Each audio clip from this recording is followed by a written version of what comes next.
और वक्त हो गया फटाफट खबरों का। सबसे पहले आपको दिखाते हैं देश में कौन सी खबरें लगातार सुर्खियां बटोर रही हैं।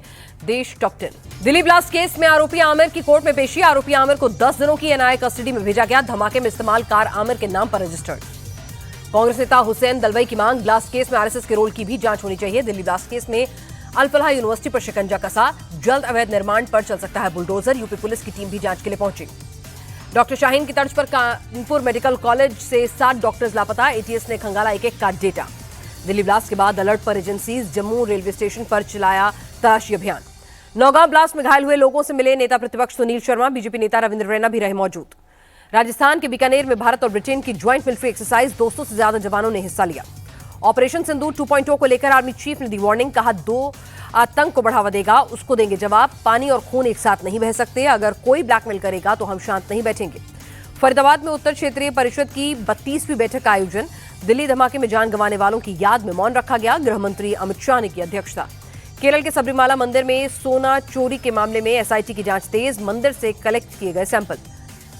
और आइए अब देखते हैं उत्तर प्रदेश की बड़ी खबरें यूपी टॉप 10 में। बाबा बनारस दास यूनिवर्सिटी के दीक्षांत समारोह में शामिल हुए सीएम योगी। कहा, न्यू एजुकेशन पॉलिसी से पीएम मोदी ने शिक्षा को डिजिटलाइज किया। सीएम योगी बोले, आज हमारे युवाओं के पास स्टार्टअप के कई ऑप्शन। मोदी सरकार में युवाओं का बंपर विकास। लखनऊ में सीएम योगी आदित्यनाथ ने जनता दरबार लगाया। एक कर लोगों की फरियाद सुनी। रक्षा मंत्री राजनाथ सिंह ने special intensive revision SIR form भरा। मतदाता पुनरीक्षण प्रक्रिया में हुए शामिल। लखनऊ में 39 लाख वोटर्स की एसआईआर प्रक्रिया होनी है। फर्जी पैन कार्ड मामले में आजम खान और उनके बेटे अब्दुल्ला को झटका। एमपी एमएलए कोर्ट ने दोनों को 7-7 साल की सजा सुनाई। पुलिस ने दोनों को कस्टडी में लिया।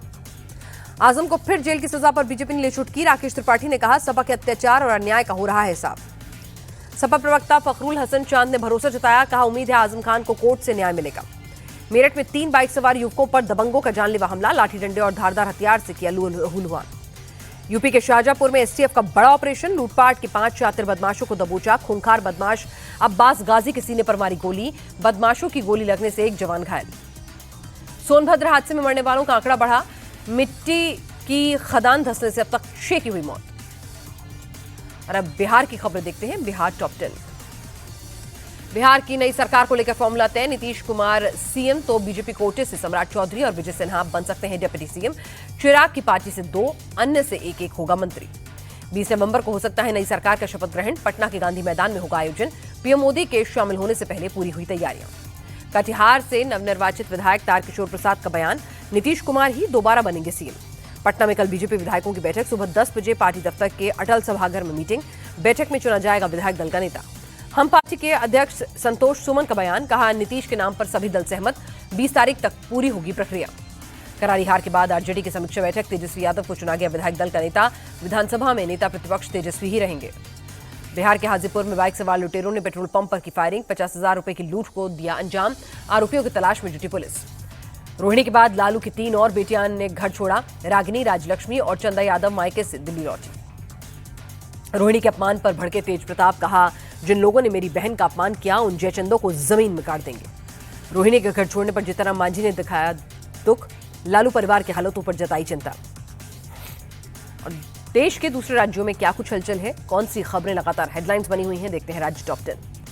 बीएमसी चुनाव से पहले छोटी सरकार को साधने में लगे सीएम फडणवीस। सरपंच संवाद ट्रेनिंग प्रोग्राम के उद्घाटन समारोह में हुए शामिल।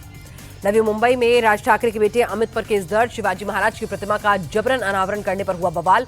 पुलिस से भी हुई थी झड़प। बाला साहेब की पुण्यतिथि पर उद्धव ठाकरे ने दी श्रद्धांजलि। शिवाजी पार्क में अर्पित किए श्रद्धासुमन। महाराष्ट्र के छत्रपति संभाजी नगर में पीएमओ का फर्जी सचिव गिरफ्तार। सीएम फडणवीस के कार्यक्रम में फर्जी अधिकारी बनकर घूम रहा था। पुलिस ने एक साथी को भी हिरासत में लिया।